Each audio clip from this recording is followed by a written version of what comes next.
자, 오늘 우리에게 주신 하나님의 말씀은 다니엘서 7장 9절에서 14절입니다. 다니엘 7장 9절에서 14절 말씀입니다. 아멘. 자, 다니엘 7장 9절에서 14절 말씀. 저 한 절 여러분들 한 절 함께 교독하겠습니다. 내가 보니 왕자가 놓이고 옛적부터 항상 계신 이가 좌정하셨는데 그의 옷은 희기가 눈 같고 그의 머리털은 깨끗한 양의 털 같고 그의 보좌는 불꽃이요 그의 바퀴는 타오르는 불이며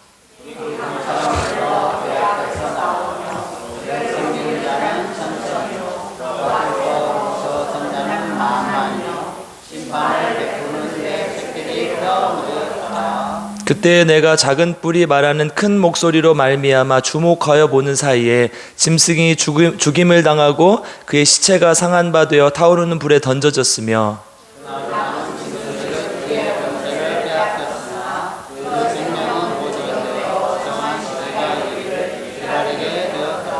내가 또 밤 환상 중에 보니 인자 같은 이가 하늘 구름을 타고 와서 옛적부터 항상 계신 이에게 나아가 그 앞으로 인도되매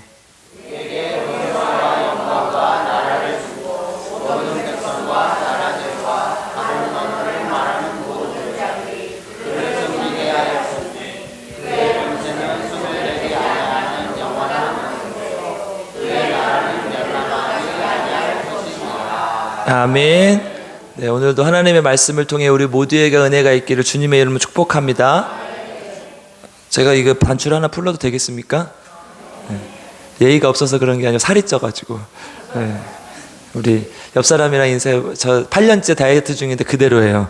그래서 다이어트 합시다. 네.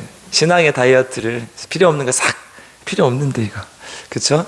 오늘 이 시간 하나님의 말씀만 우리의 머릿속에 남기를 주님의 이름으로 축복합니다. 아멘.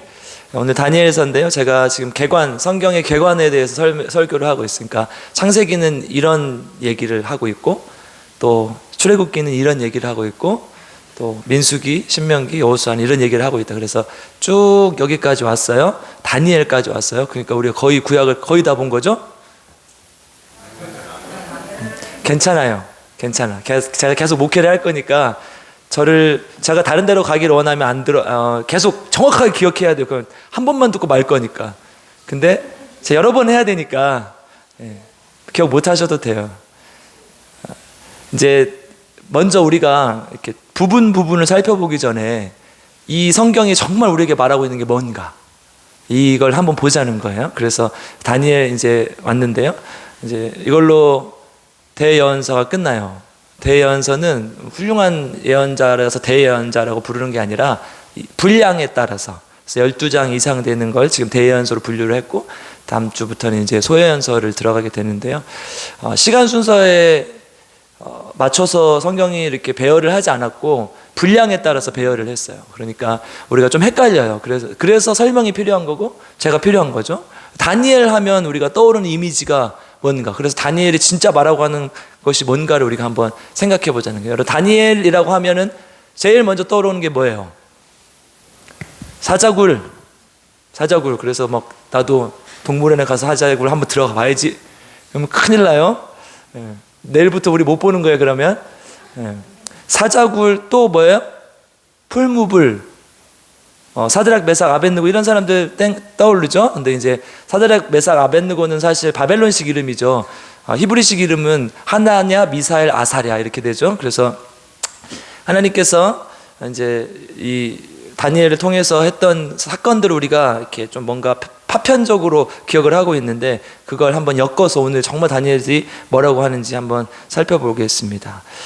주일학교 아이들에게 가장 설교하기 좋고 재밌는 본문이기도 하죠, 이 다니엘은. 그래서 우리가 보통 1장 8절 가지고 설교를 많이 해요. 1장 8절에 뭐가 되어 있죠? 다니엘이 그렇죠. 누가 말했어요? 아주 훌륭한 성도가 있어요. 우리 다니엘서 1장 8절 한번 찾아보겠습니다. 예, 목사님들 설교를 이 부분을 다니엘서에서 제일 많이 하시죠. 같이 읽겠습니다. 시작. 다니엘은 뜻을 정하여 왕의 음식과 그가 마시는 포도주로 자기를 더럽히지 아니하리라 하고 자기를 더럽히지 아니하도록 환관장에게 구하니. 그러니까 여기에 지금 뜻을 정하여 하나님의 뜻대로 내가 살기로 정했다. 그래서 내가 다른 것들은 쳐다보지 않겠다. 왕이 주는 음식들, 포도주도 먹지 않겠다. 그래서 내 몸을 더럽히지 않겠다. 그래서 하나님의 말씀으로 살자, 이렇게 설교를 많이 하시죠. 그런데 이 부분만 단편적으로 떼서 보면 사실 다니엘서 전체를 말하고 있다고 하기가 그래요. 다니엘서는 진짜 뭘 얘기하고 있는가? 다니엘서를 정확하게 알려면 다니엘서에서 말하고 있는 이 몇 가지 배경을 알아야 됩니다. 먼저 다니엘이 살았던 시기예요. 우리 1장 1절 한번 읽어보겠습니다. 1장 1절 시작. 유다 왕 여호야김이 다스린 지 3년이 되는 해에 바벨론 왕 느부갓네살이 예루살렘에 이르러 성을 에워쌌더니. 아멘. 제가 요거 이렇게 가지고 나오면 뭘 하실지 아시죠? 보는 사람 이렇게 찍어내는 거예요. 조심하세요.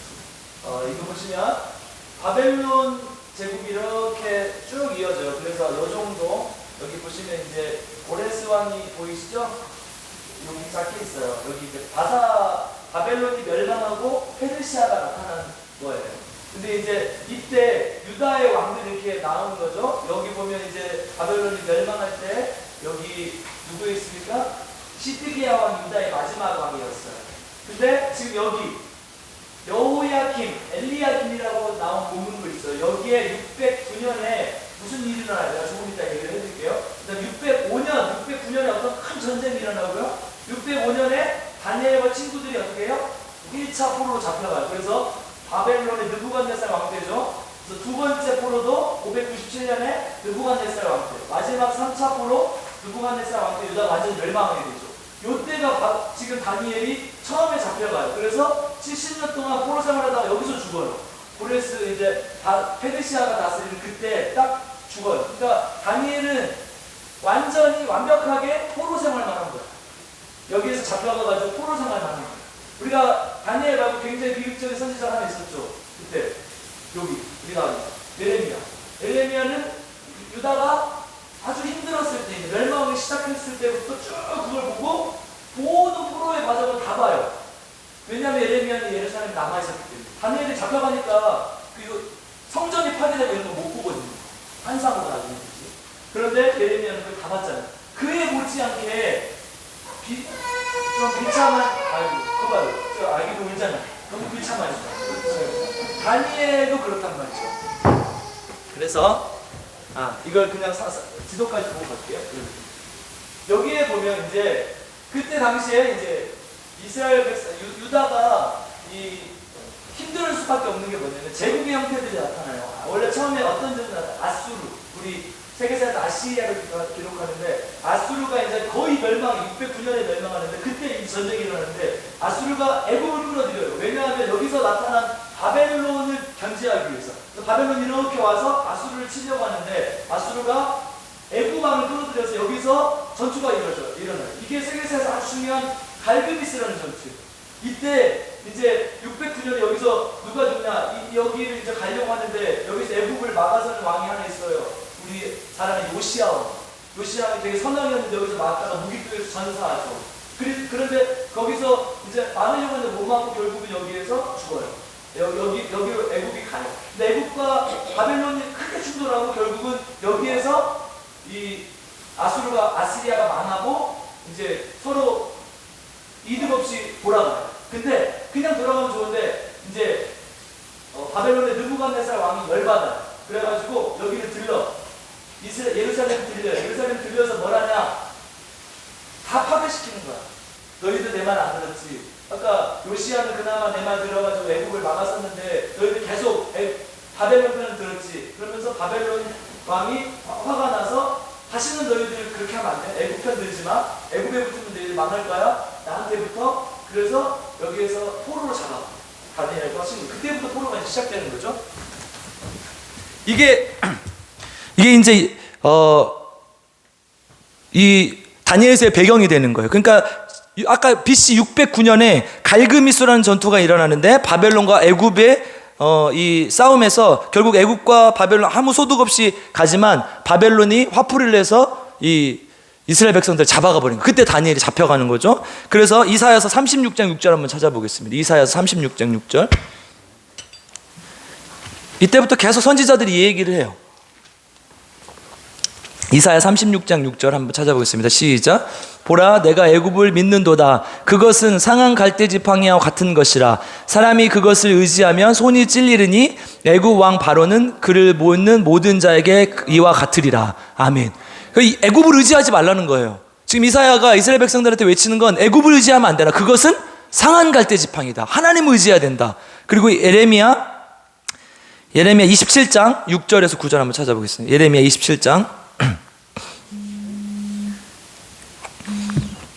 예레미야 27장 6절에서 9절 같이 읽겠습니다. 시작. 이제 내가 이 모든 땅을 내 종 바벨론의 왕 느부갓네살의 손에 주고 또 들짐승들을 그에게 주어서 섬기게 하였나니 모든 나라가 그와 그의 아들과 손자를 그의 땅의 기한이 이르기까지 섬기리라. 또한 많은 나라들과 큰 왕들이 그 자신을 섬기리라. 여호와의 말씀이니라. 바벨론의 왕 느부갓네살을 섬기지 아니하며 그 목으로 바벨론의 왕의 멍에를 매지 아니하는 백성과 나라는 내가 그들이 멸망하기까지 칼과 기근과 전염병으로 그 민족을 벌하리라. 아멘. 이게 예레미야가 했던 예언이거든요. 그러니까 뭐예요? 바벨론에 빨리 항복하라는 거예요. 바벨론에 하나님이 들어 쓰시는 거라고. 지금 너희들은 멸망할 수밖에 없고 그런 운명에 처했다. 왜냐하면 너희들이 하나님의 말씀을 듣지 않았기 때문에. 그래서 빨리 바벨론에 항복해서 해라. 그런데 그걸 듣지 않으니까 바벨론이 이제 화가 나는 거죠. 그래서 3차에 걸쳐서 이 포로에 잡아갈 뿐만 아니라 완전히 멸망시켜 버리는 거예요. 근데 그냥 멸망시킨 게 아니라 예루살렘 성벽 뿐만 아니라 성전까지 다 파괴시켜 버리는 거죠. 그러니까 이스라엘의 모든 것을 파괴시키고 가는 거죠. 그러니까 포로 기간을 보면 다니엘은 그 바벨론의 모든 포로 기간 동안에 다 잡혀가는 거죠. 아마도 이 소년이라고 표현했으니까 아마 청년 시기를 말했던 것으로 보이고, 한 지금 만으로 한 15세에서 17세 정도였던 것으로 보이는데요. 그걸 하면은 다니엘이 한 80세가 될 때까지 자기 거의 모든 생을 그러니까 그 바벨론에서 생활을 하게 된 것이죠. 그래서 이스라엘의 지도자들은 거의 대부분 잡혀갔고 바벨론의 그 포로 생활을 하게 됐습니다. 그러니까 우리나라도 나라를 잃었을 때 국내 내에서 탄압이 심해서 어떤 활동을 못하죠. 그래서 뭐 간도에서 독립군들이 활동하고 또 상해에서 임시정부를 수립하고 이러죠. 이스라엘 백성들도 마찬가지요. 지도자가 될 만한, 특히 2차 포로 때는 에스겔과 그 제사장들 또 방백들을 다 잡아갔다고 표현했거든요. 거의 10,000명 정도를 잡아갔다고 표현해요. 그러니까 이스라엘에서 좀 지도자급, 왜냐하면 그 당시 예루살렘의 인구가 10만 명이 안 됐을 거라고 학자들은 추측하는데, 그 중에 10,000명을 잡아갔으면 10분의 1을 잡아간 거예요. 그러니까 똑똑한 사람들 다 잡아버린 거예요. 다시는 나라를 재건하지 못하게, 다시는 우리 말을 안 듣지 못하게, 우리 말을 들어라 이거죠. 그 지도자급 되는 사람들 모두 바벨론에 있었어요. 그래서 그 당시 바벨론에 하나님의 임재가 많이 임했던 거예요. 에스겔 또 이 오늘 다니엘, 이런 사람들이 하나님의 꿈과 환상이 많이 임하는 것이죠. 다니엘은 꿈을 많이 해석하고 환상을 보게 되죠. 2장에서는 큰 신상을 보게 돼요. 그래서 왕이 이제 느부갓네살 왕이 큰 신상을 보게 되죠. 그래서 그 왕의 꿈을 해석해 줍니다. 그리고 4장에서는 큰 나무의 환상을 보게 되고, 5장에서는 손가락이 나와서 벽에 막 글씨를 쓰죠. 손가락만 넣어요. 갑자기 예배를 드리고 있는데 손가락에 여기 막 글씨를 막 써요. 그럼 막 다 나가버리지 않겠어요? 무서워가지고 덜덜 떠는데 다니엘이 그 글자를 해석해 주죠. 메네 데겔 우바르신이라는 이 글자를 해석해 주게 되죠. 7장에서는 큰 짐승 넷이 나오죠. 8장에서는 두 뿔 가진 순양이 나오고요. 9장에서는 가브리엘이 나타나서 이제 말해주는 이 환상이 나오고, 10장에서는 큰 전쟁에 관한 환상, 이렇게 계속해서 환상이 나오죠. 그러니까 다니엘이 지금 이스라엘에서 가장 힘겨웠던 시기를 포로 잡혀가 포로로만 생활을 하다가 삶을 마무리했는데, 그곳에 하나님이 임재하지 않으면, 하나님의 환상이 있지 않으면 이스라엘이 하나님의 말씀을 들을 길이 없는 거예요. 그러니까 하나님의 전적인 도우심, 하나님의 꿈과 환상을 통해서 이스라엘에게 하나님께서 말씀하시는 거죠. 그 다니엘서와 에스겔도 우리 성전 환상 보잖아요. 물이 흘러나오는, 성전에서부터 물이 흘러나와서 새로운 약속을 주고 새 땅을 하나님께서 허락하셨던. 그래서 우리 에스겔에서 그 새로운 성이 될 성의 이름이 뭐였습니까? 여호와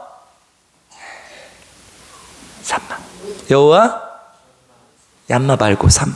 여호와 삼마. 여호와 삼마죠. 그 성읍의 이름이 여호와 삼마죠. 새로 하나님이 회복시킬 성읍의 이름. 그러니까 이런 것들을 다 환상을 통해서 보여주신다는 거예요. 그렇지 않으면 하나님의 말씀을 들을 길이 없었기 때문에. 그래서 이 환상을 통해서 하나님은 지금 회복을 약속하고 있는 것입니다. 그래서 이 다니엘서를 우리가 뭐라고 불러요? 구약의 묵시록이라고 불러요. 환상이 많이 나와서 이제 비밀 언어, 위장 언어, 그리고 비유와 상징들. 우리 이제 요한계시록에도 나오는 뭐 한때, 두때, 반때, 이게 뭐예요? 후 3년반, 전 3년반 이런 말들이 계시록에 나오잖아요. 같은 상징적 의미를 가지는 것이죠. 이제 뒷장에 보면요, 다니엘의 뒷장에 보면 1270일 이런 상징적인 숫자들이 나와요. 이거를 이제 계산을 해보면 3년 반 정도가 되거든요. 3년 반하고 조금 더 되는데, 어쨌든 이런 것들이 회복에 관한 하나님의 때를 나타내는 이 상징적인 언어들을 얘기하는 거죠. 그 다니엘은 이러한 환상을 통해서, 이러한 모습들을 통해서 지금 우리에게 말하고 있는 거예요. 아까 우리가 봤던 풀무불의 사건들, 또 이 사자굴에 들어간 사건들, 이런 것들이 다 이런 걸 말하기 위함이에요. 한번 살펴보겠습니다. 다니엘을 통해서 하나님께서 이스라엘 백성들에게 주고자 하는 세 가지의 말씀. 첫 번째는 왜 하나님이 보이지 않는가? 현재 이스라엘은 모든 것을 빼앗기고 포로가 잡혀간 기간, 다니엘은 정말 소망이 없어요. 딱 나라를 빼앗기고 포로로 끌려간 그 기간에만 살았어요. 다니엘에게 하나님이 정말 살아계신가, 이러한 의문을 가지는 것조차 다니엘에게는 사치였을 수도 있어요. 애초부터 나는 버림받은 백성의 지도자야, 이렇게 생각됐을 수도 있죠. 그런데 하나님은 이 다니엘에게, 그리고 그 이스라엘 포로로 잡혀간 이스라엘 백성들에게 계속해서 여전히 하나님의 때를 기다리라고 말씀하시며 환상을 보여주시고 소망을 주고 계십니다. 우리 2장 47절 한번 읽어보겠습니다. 2장 47절.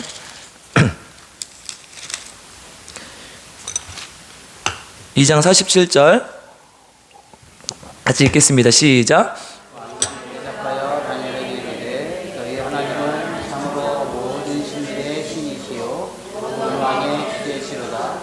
너희 하나님이 이 은밀한 것을 나타내었으니 너희 하나님은 또 은밀한 것을 나타내시는 이시로다. 아멘. 이게 누가 고백한 겁니까? 느부갓네살 왕이 고백한 거예요. 다니엘이 느부갓네살 왕의 꿈을 해석해 주자 은밀한 것을 꿈이 뭔지도 몰라요. 자기가 꾸고. 근데 다니엘이 그것을 다 하나님의 이 환상을 통해서 보게 되고 그걸 해석해 주니까 느부갓네살 왕이 지금 이렇게 고백하는 거예요. 하나님은 은밀한 것을 나타내고 은밀한 것을 보여주시는 분이구나.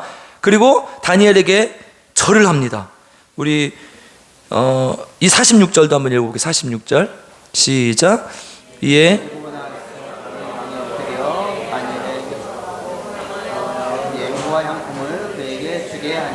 다니엘에게 왕이 그 전 세계를 지배했던 그 지역, 그 중은독 지방을 다 장악했던 그 대제국의 왕이 다니엘에게 엎드려서 경배를 하는 거예요. 하나님이 너에게 그걸 알려주셨다, 이렇게 하면서. 그러니까 뭐예요? 하나님은 지금 이 말씀을 통해서 뭐예요? 은밀한 것을 나타내 주시고 보여주시는, 지금은 감춰져 있지만, 지금은 침묵하고 계시지만, 지금은 보이지 않지만 분명히 나타내실 거라는 것을 우리에게 계속 복선을 통해서 가르쳐 주고 있는 것이죠. 이 외에도 다니엘이 사자굴에 들어가고, 다니엘이 또 풀무불에 들어가고, 이런 것들이 굉장히 많이 나오죠. 이 어려움을 겪음에도 불구하고 하나님께서는 계속해서 그들에게 소망을 주고 있는 거예요. 이 단순히 이 사자굴에 들어갔다가 살아난 것, 그리고 풀물에 들어갔다 하나도 타지 않고 나온 것, 이런 것이 그냥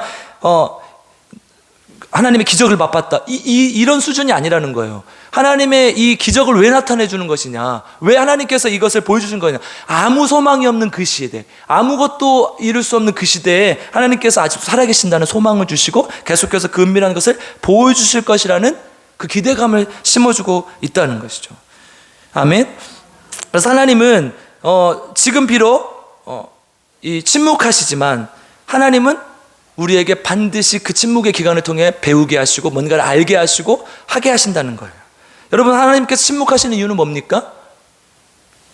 성숙시키기 위함이죠. 이스라엘이 계속해서 죄를 짓고 하나님께 돌아오지 않는데도 하나님께서 복을 주시고 계속 그렇게 한다면 이스라엘 백성은 어떻게 해요?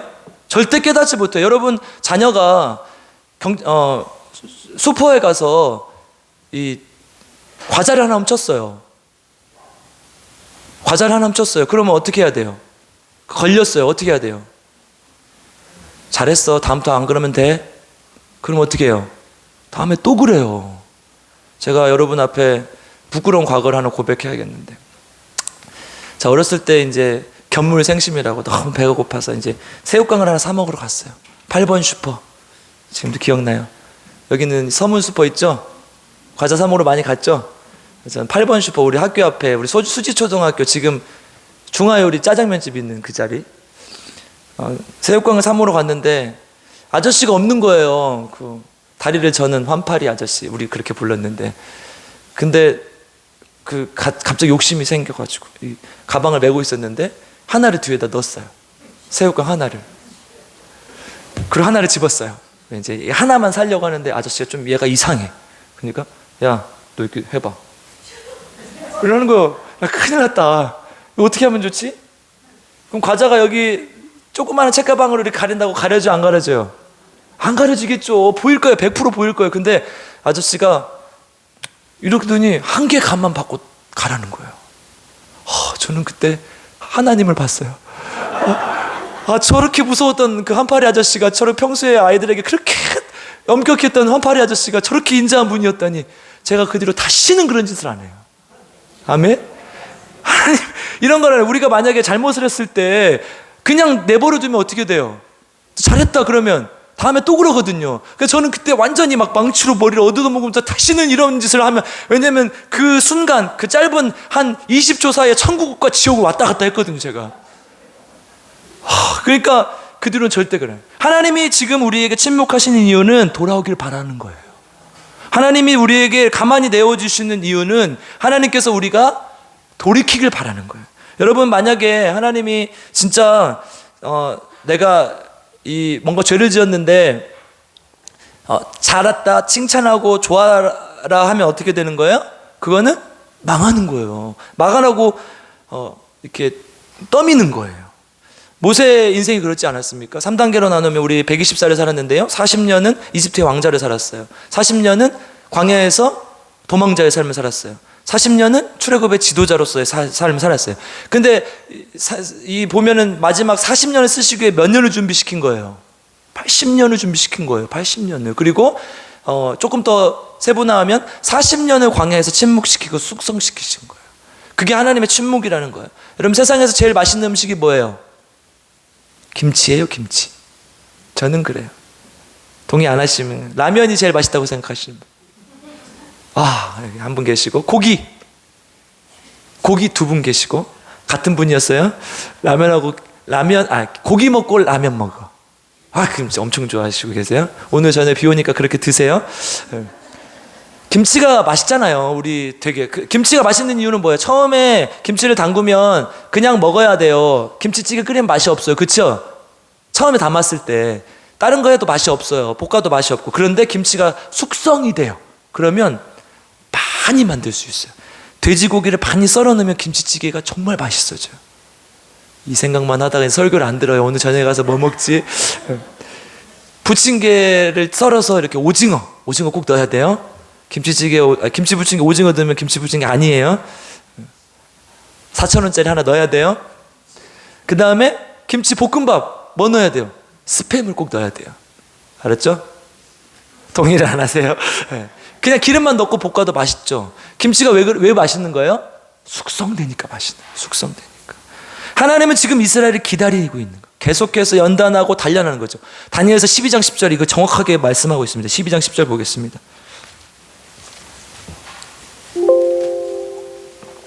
다니엘서 12장 10절 같이 읽겠습니다. 시작. 많은 사람이 연단을 받아 스스로 정결하게 하며 희귀할 것이나 악한 사람은 악을 행하리니 악한 자는 아무것도 깨닫지 못하되 오직 지혜 있는 자는 깨달으리라. 아멘.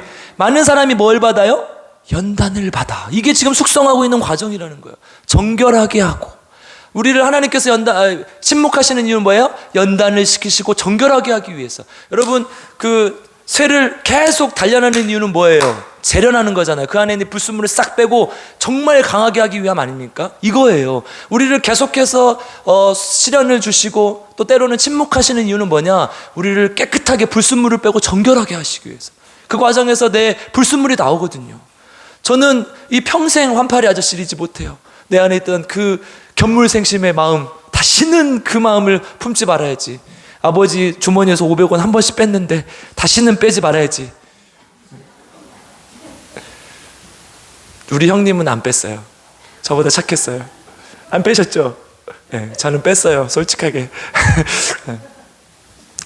그 과정이 있다는 거예요. 재련의 과정, 성숙의 과정이. 어떤 부인이 정신과를 찾아갔습니다. 남편이랑 더 이상 못 살겠다. 신경질적이고 잔소리가 너무 심하다. 1시간 정도를 상담을 했어요. 상담하고 나서 솔루션을 줬어요.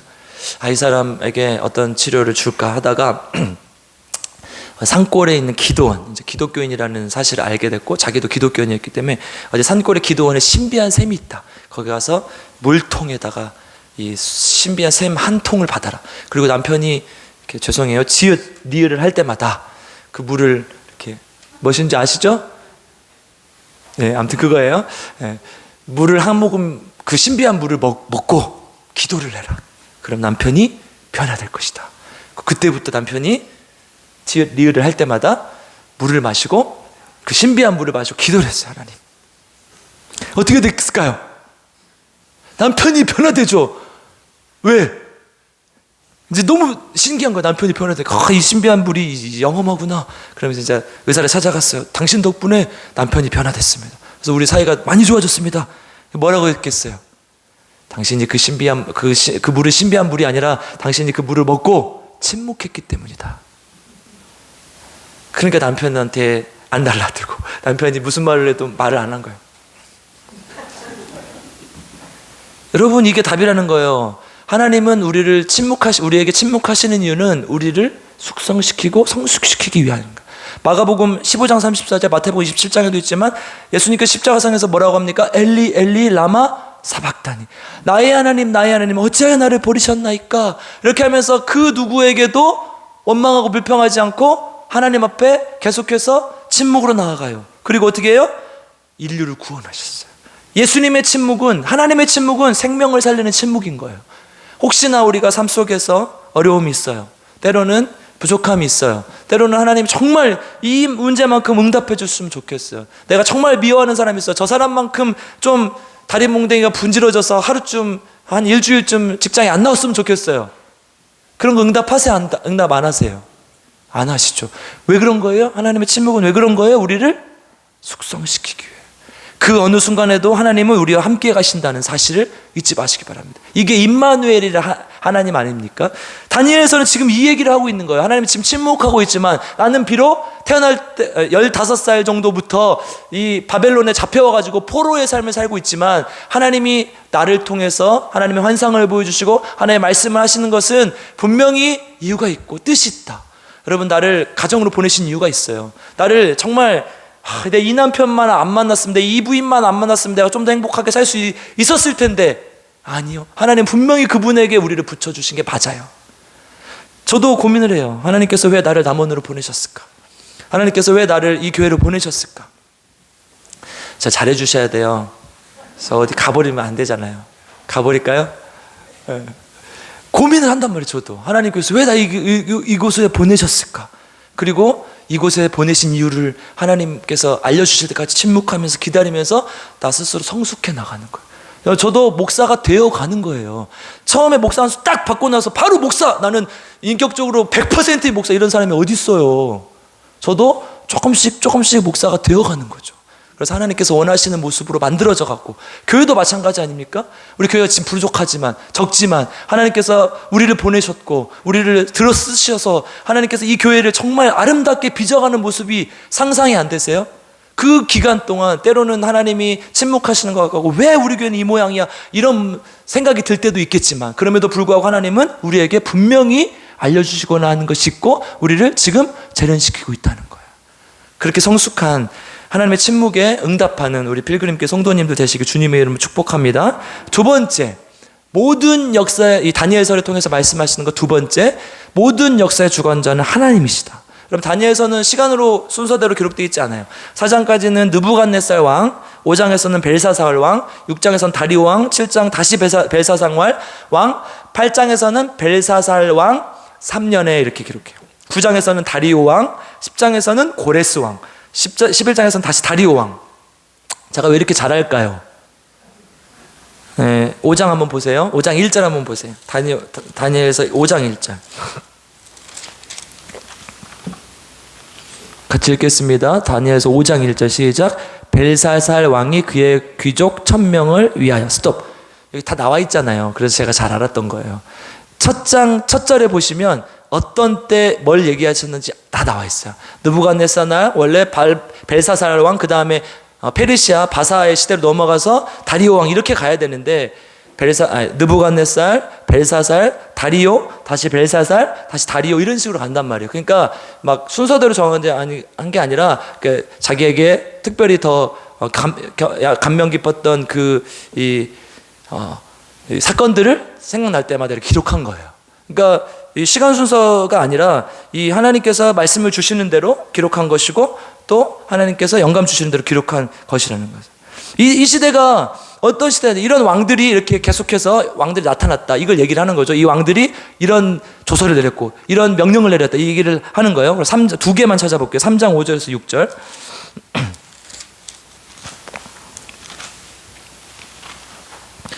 같이 읽겠습니다. 시작. 너희는 나팔과 피리와 수금과 사면금과 양금과 생원과 및 모든 악기 소리를 들을 때에 엎드리어 느부갓네살 왕이 세운 금신상에게 절하라. 누구든지 엎드려 절하지 아니하는 자는 즉시 맹렬히 타는 풀무불에 던져 넣으리라 하였더라. 아멘. 여러분, 이 웃기는 게요, 느부갓네살 왕이 진짜 웃기는 게 뭐냐면요, 2장에서 그 금신상을 자기가 꿈에서 봤는데 기억이 안 나서 누구든지 이것을 기억해서 해석할 수 있는 사람을 불러와라. 근데 다니엘이 가서 그것을 이렇게 알려주고 해석을 해준단 말이에요. 근데 그 하나님을 찬양했던, 그것을 알려줬던 하나님을 찬양했던 벨사살이 지금 이 느부갓네살 왕이 뭐 합니까? 금으로 신상을 만들어요. 그리고 거기에 절하라는 거예요. 그 하나님이 알려줬던 것을 만들어요, 오히려. 그리고 그게 절하라는 거예요. 그 한마디, 그 왕의 조서, 그거면 모든 제국이 움직이고 거기에 절하지 않고 그거의 명령을 순종하지 않으면 결국 목숨도 앗아갈 수 있는 거예요. 이게 그 당시의 삶이에요. 지금 우리 만약에 제가 여기서 우리 안수 집사님, 오안수 집사님 지금 여기 밑으로 앉으십시오. 거기 앉으면 안 되니까 밑으로 앉으십시오. 아니야. 진짜 하시면 안 되는데. 목을 베어라. 뭐 이러면 어떻게 그 당시에 그럴 수 있었다니까. 내가 말했는데 왜 안 앉아? 목 베버려.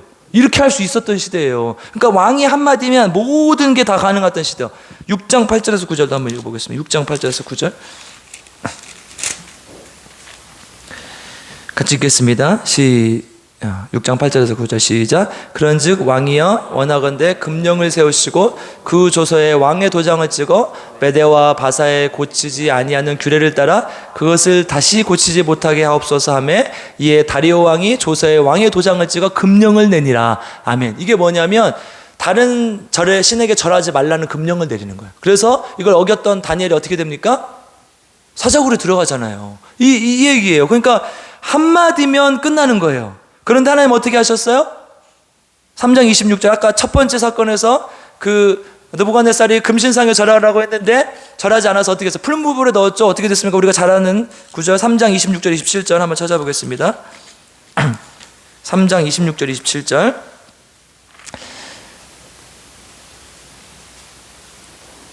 같이 읽겠습니다. 시작. 느부갓네살이 맹렬히 타는 풀무불 아기 가까이 가서 불러 이르되 지극히 높으신 하나님의 종 사드락 메삭 아벳느고야 나와서 이리로 하매 사드락과 메삭과 아벳느고가 불 가운데서 나온지라. 총독과 지사와 행정관과 왕의 모사들이 모여 이 사람들을 본즉 불이 등이 그들의 몸을 해하지 못하였고 머리털도 걸리지 아니하였고 겉옷 및 빛도 변하지 아니하였고 불탄 냄새도 없었더라. 아멘. 왕이 명령을 내렸는데 하나님의 도우심으로 전혀 머리털 하나도 상하지 않고 옷도 하나 변하지 않았다는 거예요. 6장에서는 어떻게 돼요? 천사들을 보내서 사자들의 입을 막으시고 6장 22절을 읽어보겠습니다.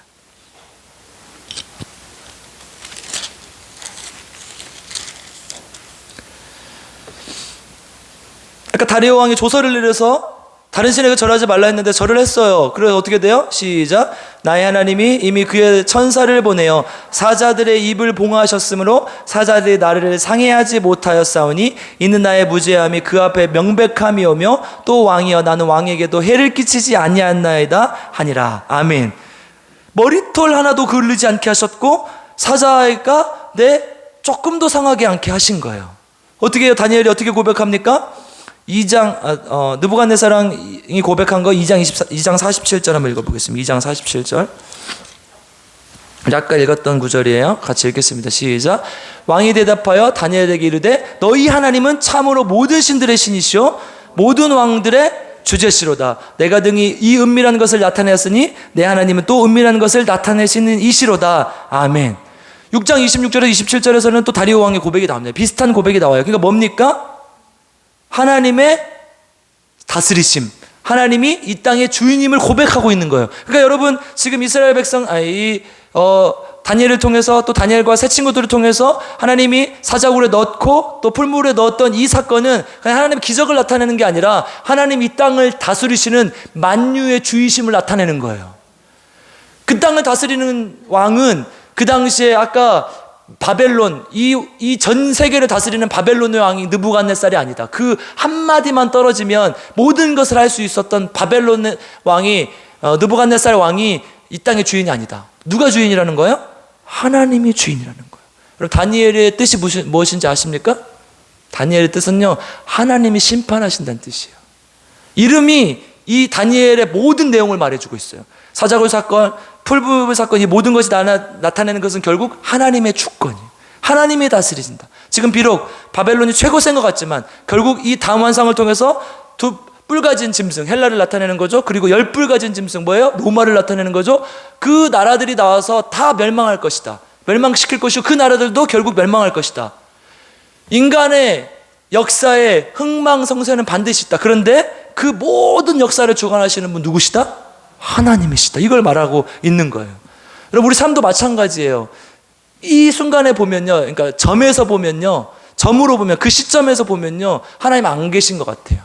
근데 쭉 이어놓고 선으로 보면요 하나님이 내 삶이 이렇게 역사하셨구나. 과거를 보고 미래를 보면 하나님께서 이렇게 역사하셨구나. 이게 보이는 거예요. 그러니까 뭘로 봐야 돼요? 점으로 보면 안 되고 선으로 봐야 돼요. 그럼 또 하나 이게 있어요. 이렇게 보면 제가 컵 모양이 어떻게 생겼어요? 이렇게 생겼죠? 그럼 이렇게 보면요 이렇게 생겼죠? 이렇게 보면요 전체적으로 볼 수 있어요. 그러니까 뭐예요? 면으로 보면 안 돼요. 뭘로 봐야 돼요? 입체로 봐야 돼요. 선으로 보면 점으로 보면 안 되고 선으로 봐야 되고, 면으로 보면 안 되고 한 면으로만 보면 안 되고 입체로 봐야 되는 거예요. 우리 신앙이 그런 거예요. 우리 신앙은 하나님 이 순간 이 한 면만 딱 떼어놓고 우린 저주받은 삶이야. 우리의 삶은 잘못됐어. 우리의 신앙은 잘못됐어. 이게 아니라 하나님께서 우리 삶을 전체를 통해서 지금은 비록 어렵고 힘든 일이 있을지라도 이 삶을 통해서 나에게 가르쳐 주시고자 했던 것이 무엇인가를 깨달았을 때 하나님의 놀라운 역사가 보인다는 거. 이게 뭐예요? 우리가 뭐라고 불러요? 섭리라고 부르잖아요. 하나님의 놀라운 섭리가 우리 삶 속에 있다는 거예요. 하나님께서 왜요? 하나님께서 우리의 모든 세상의 주관자이시기 때문에. 아멘. 우리 한번 고백해 보겠습니다. 멀리 갈 것도 없어요. 세상 아니라 내 삶의 주관자시면 세상의 주관자라는 것도 고백할 수 있어요. 한번 고백해 보겠습니다. 하나님은 내 삶의 주관자이십니다. 하나님은 우리 가정의 주관자이십니다. 하나님은 우리 교회의 주관자이십니다. 하나님은 이 나라의 주관자이십니다. 아멘. 하나님 이 세계 열방의 주관자이십니다. 이 사실을 믿고 주님만 붙들고 나가는 저 여러분 되시기를 주님의 이름으로 축복합니다. 마지막, 그럼 우리 어떻게 살아야 되느냐? 우리 9장 22절 한번 찾아보겠습니다. 9장 22절 같이 읽겠습니다. 9장 22절 시작. 내게 가르치며 내게 말하 이르되 다니엘아 내가 이제 내가 지혜와 총명을 주려고 왔느니라 하니라. 아멘. 10장 14절에도 있어요. 제가 읽어드릴게요. 이제 내가 마지막 날에 내 백성이 당할 일을 내게 깨달게 하러 왔노라. 뭐예요? 하나님께서 다니엘에게 이 환상을 주시고 미래를 보여주시는 이유는 뭐예요? 지혜를 주시고 깨닫게 하기 위해서. 하나님 우리 어떻게 살아가야 된다는 거예요? 하나님의 지혜를 깨닫고 하나님의 미래를 소망하며 살아가라는 거예요. 하나님의 백성으로 부르신 이유가 그런 거라는 거예요. 12장 4절 한번 찾아보겠습니다. 같이 읽겠습니다. 시작. 다니엘아, 마지막 때까지 이 말을 간수하고 이 글을 봉합하라. 많은 사람이 빨리 왕래며 지식이 더하리라. 세상은 빨리빨리 왕래하고 시간이 지나고 지식이 더할 것인데 어떻게 하라는 거예요? 이 예언의 말씀을 가슴 깊이 새기고 간직하여 하나님의 말씀이 성취되는 것을 잘 지켜보라는 말이에요. 그러니까 봉해서 아무도 못 보게 하라는 말이 아니라 이것을 이 히브리어 원어로 보면 날인하다 이런 뜻이 있거든요. 도장을 찍어서 딱 간직하라는 거. 그래서 가슴 깊이 새기고 간직해라는 거. 그러면 10절, 12장 10절 읽겠습니다. 시작. 많은 사람이 연단을 받아 스스로 정결하게 하며 희귀할 것이나 악한 사람은 악을 행하리니 악한 자는 아무도 깨닫지 못하되 오직 지혜 있는 자는 깨달으리라. 아멘. 깨닫게 하신다는 거. 하나님의 침묵을 우리를 연단시키시는 과정이고, 지금 이스라엘 백성이 바벨론 유수로 잡혀와 있지만 그것은 하나님이 우리를 연단시키는 과정이고 정결하게 하는 과정이고 지혜 있는 자만 그것을 깨달을 것이다. 여러분 아까 뭐라고 했습니까? 다니엘서가 구약의 묵시록이라고 했죠. 묵시록은 뭐예요? 묵시가 뭐예요? 보이지 않는 계시죠. 다른 말로 하면 보이지 않는 것을 보여주는 게 묵시잖아요. 계시잖아요. 왜 그렇게 하는 거예요? 보이지 않는 것을 보여주시는 게 뭐예요? 보이지 않는 것을 보여주시지 않으면 볼 수가 없으니까. 그래서 어떻게 해요? 종말론적 메시지를 이렇게 주는 거죠. 그러면 여러분 나중에 이 세상이 이렇게 올 것이다. 오늘 본문 이제 보면 7장 14절 15절에서 인자 같은 이 누굴 말하는 거예요? 오실 메시아 예수 그리스도를 말하는 거예요. 예수 그리스도가 오실 것인데 그때 되면 다 해결될 거야. 이 얘기를 하는 거예요. 그러면 조금 우리가 이렇게 생각할 수 있어요. 너무 먼 얘기다. 그런가? 아니에요. 뭐예요? 이 종말론적 메시지를 주는 이유는 하나님께서 우리에게 종말론적 신앙을 가지라는 거예요. 종말론적 신앙이라는 게 뭐예요? 우리 삶이 지금 힘들고 어렵고 고난 속에 있지만 그럼에도 불구하고 우리가 소망을 가질 수 있는 이유는 결국 메시아가 이 땅을 통치하실 것이기 때문에. 아멘. 그런데 그게 나중에 미래에만 일어나는 일이 아니에요. 다니엘 당시에도 풀무불에서 하나님 우리를 건져주셨고 하나님께서 사자굴에서 우리를 건져주셨고 계속해서 그 사건이 발생하고 일어난다는 거예요. 그러니까 나중에 하나님께서 오실 때, 인자가 오실 때, 예수님이 오실 때, 종말이 왔을 때 우리가 구원받고 끝나는 게 아니라 지금 이 순간에도 계속해서 역사하고 계신다는 거예요. 이게 종말론적 신앙이에요.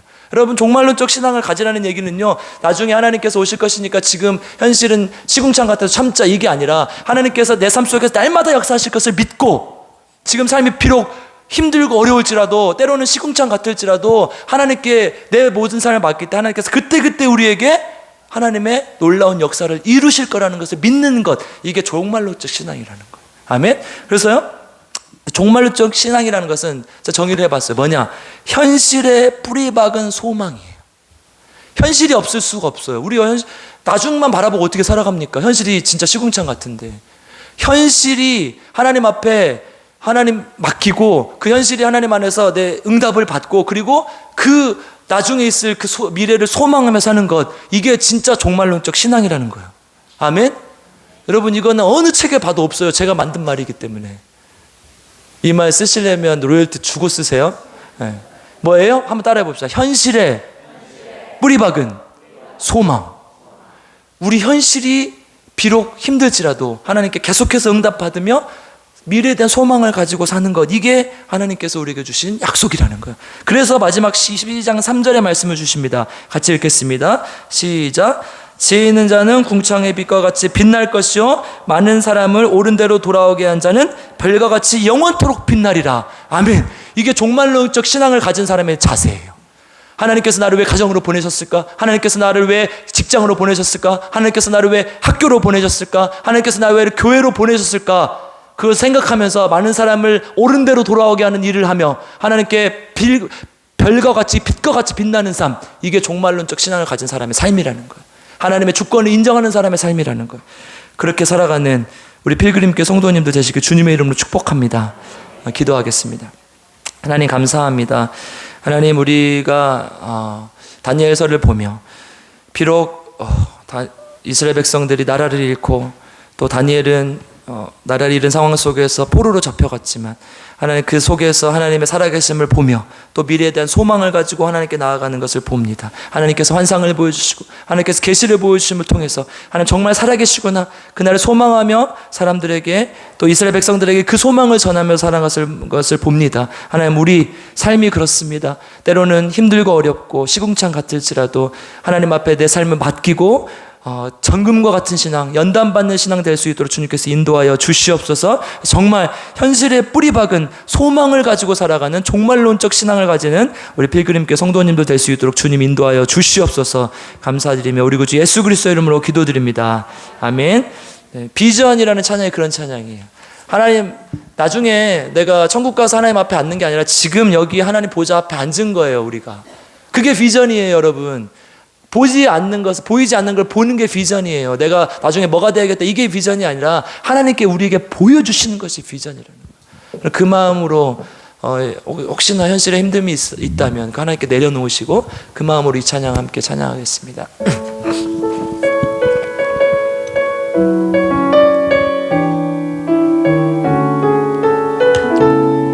우리 함께 고백하겠습니다. 여기가 하나님의 보좌인 줄 믿습니다. 우리 보좌 앞에 모였네.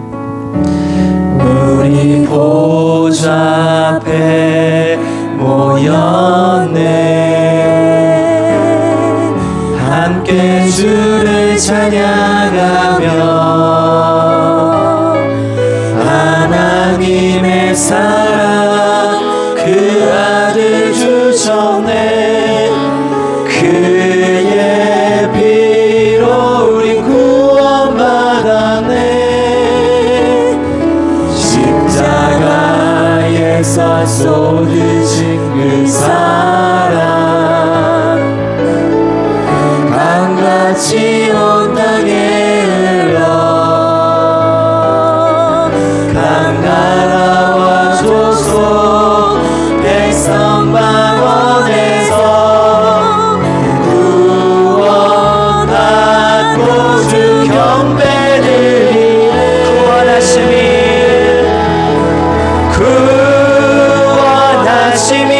보좌에 앉으신 우리 하나님과 어린 양께 있도다. 구원하심이 보좌에 앉으신 우리 하나님과 어린 양께 또 다시 한번 찬양해봅시다. 우리 보좌 앞에 모였네. 우리 보좌 앞에 모였네. 함께 주를 찬양하며 하나님의 사랑 그 아들 주셨네. 그의 피로 우리 구원받았네. 십자가에서 쏟으신 그 사랑 강같이 온 땅에 흘러 강나라와 조소 백성 만원에서 구원받고 주 경배드리네. 우리 손을 들고 함께 찬양합니다. 구원하심이 보좌에 앉으신 우리 하나님과 어린 양께 있도다. 구원하심이 보좌에 앉으신 우리 하나님과 어린 양께 그것을 생각하며 우리 다시 한번 고백하겠습니다. 구원하심이 보좌에 앉으신 우리 하나님과 어린 양께 있도다. 구원하심이 보좌에 앉으신 우리 하나님과 어린 양께 있도다. 우리 함께 기도하겠습니다. 우리 말씀을 생각하면서 기도하겠습니다. 하나님이 우리에게 침묵하시는 이유가 무엇입니까? 하나님 너무 힘듭니다. 너무 고통스럽고 고난 가운데 있습니다. 그런데 하나님은 나를 성숙시키기 위해서, 나를 훈련시키기 위해서, 연단시키시기 위해서, 때론 내가 그것을 헤쳐나온 것을 보기 위해서 하나님 우리를 지켜보시는 줄 믿습니다. 그러나 우리를 버리시지 않고 항상 우리와 함께 하시는 줄 믿습니다. 하나님, 우리가 그 하나님을 보기 원합니다. 그 하나님, 그 역사를 주관하시는 그 하나님을 보기 원합니다. 그것이 하나님 우리의 비전인 줄 믿습니다. 하나님, 오늘 이 시간 내 삶 속에 역사하시는, 나를 구원하신 하나님을 보게 하여 주시옵소서. 하나님 만나게 하여 주시옵소서. 그래서 하나님께 모두 맡기고 하나님께서 우리의 삶을 구원하심을 바라보게 하여 주시옵소서. 우리 말씀을 놓고 함께 기도하겠습니다. 주님 감사합니다. 하나님, 우리 함께 기도합니다. 하나님, 우리 삶 속에 삶의 어려움과 고통이 있고 때로는 도저히 왜 이렇게 하시는지 모르고 어려울 때가 있습니다. 그럼에도 불구하고 하나님 앞에 나아가 주님 함께하여 주시고 성령님께서 우리를 하나님 도와주실 때, 성령님께서 우리에게 응답하시고 우리의 마음 만져주실 때 하나님 우리의 변화될 수 있습니다. 응답하여 주시옵소서. 침묵하신 하나님 속에서 하나님의 뜻을 발견하게 하시고 하나님 알게 하시고 선이 아니라 점이 아니라 선으로 보게 하시고 면이 아니라 흑채로 바라보게 하여 주시옵소서. 하나님, 그래서 하나님께서 우리에게 정말 주시는 뜻이 무엇인지 바라보고 하나님께 영광을 돌리는 귀한 주님의 종도 될 수 있도록 주님의 모든 역사의 주관자는 하나님이심을 믿습니다. 내 삶을 역사하시고 내 삶을 주관하시고 내 삶과 함께 하시길 믿습니다. 주님께 도와주시길 믿습니다. 온전히 나아가는 주님의 종 됐습니다. 그리고 역사해 주시옵소서. 왕의 조서면 한마디면 끝나는 그 시대, 하나님 다니엘의 고백, 느부갓네살의 고백, 다리왕의 고백, 하나님만이 오직 심판자 되신다는, 하나님만이 오직 우리를 주관하신다는 그 하나님을 고백하며 나아갈 수 있도록 도와주시옵소서. 우리가 살아가야 될 모습은 하나님 지혜 있는 자가 되어 많은 사람들에게 하나님의 말씀을 나눠주고 하나님 빛과 같이 빛나는 삶인 줄 믿습니다.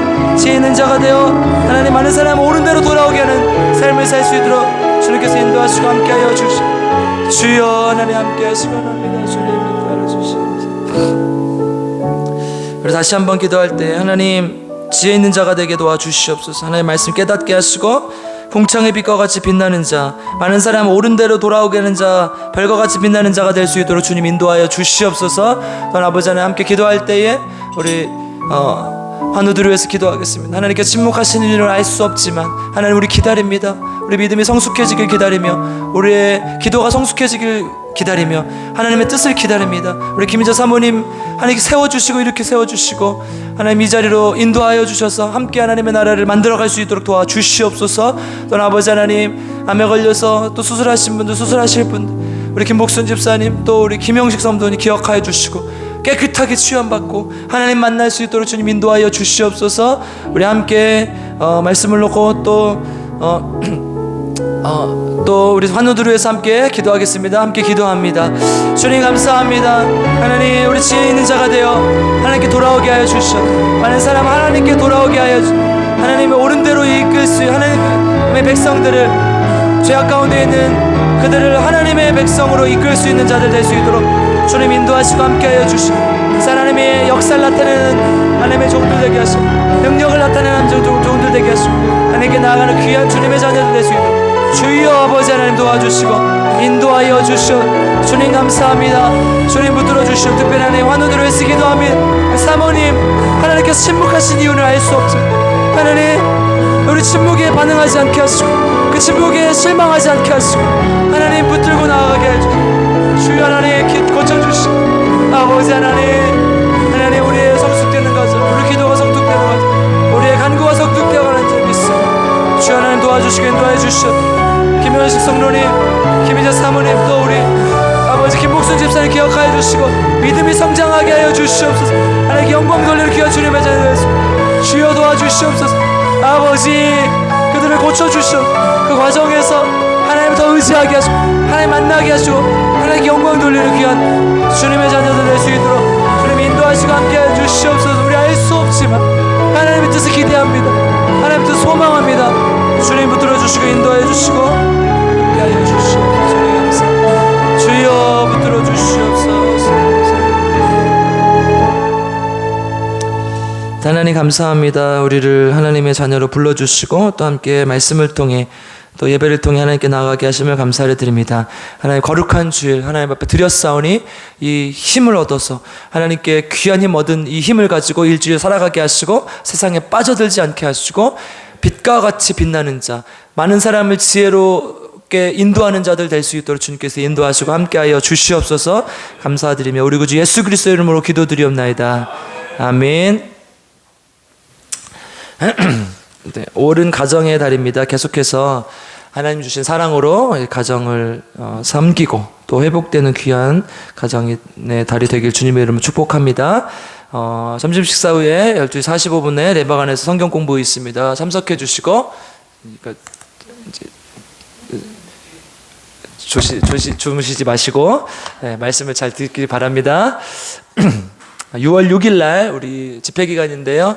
저녁에만 집회가 있어서 특별히 이제 새가족들 우리 오신 분들 위해서 야유회를 하려고 합니다. 그래서 꼭 자기가 전도하신 분들 이거 새가족을 위한 야유회니까 아무 부담 갖지 말고 오시라고 또 전달해 주시고 또 그동안 쉬고 계셨던 분 계시면 우리 한번 바람 쐬고 오자. 그래서 주 안에서 교제가 어떤 것인지 한번 보고 하나님 안에서 그렇게 교제 나누면서 신앙생활 하자 이렇게 권면해서 이 전도의 도구가 되길 바랍니다. 그리고 또 이제 우리가 또 많이 못 다니시는 분들은 가서 진짜 즐겁게 하나님 주신 자연을 또 느끼고 서로에게 귀한 위로의 시간이 되길 바랍니다.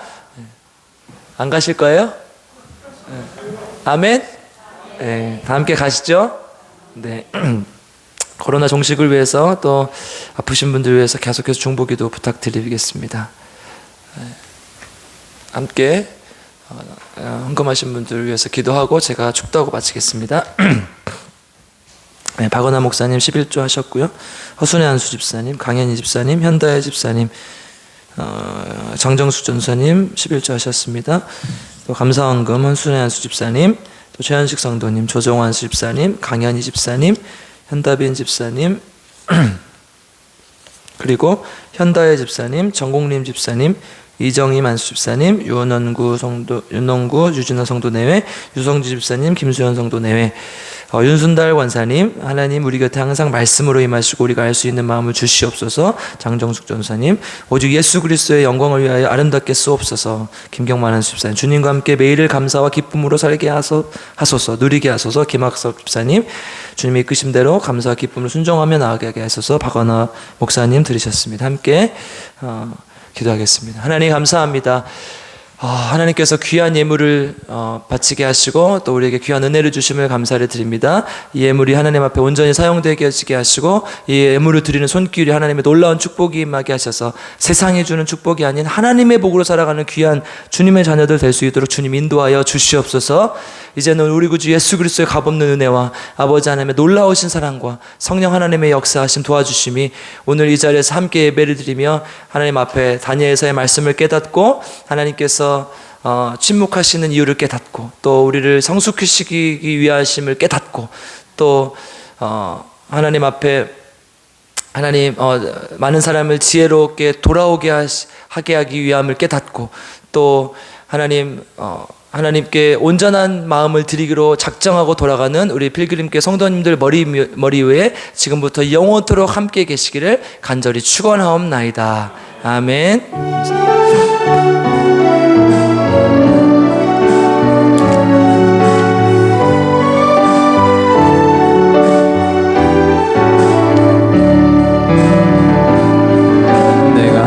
수 없는 길로 내가 갈 수 없는 길로 가장 좋은 길로 날 인도하시네. 내가 갈 수 없는 길로 나에게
말씀 주시는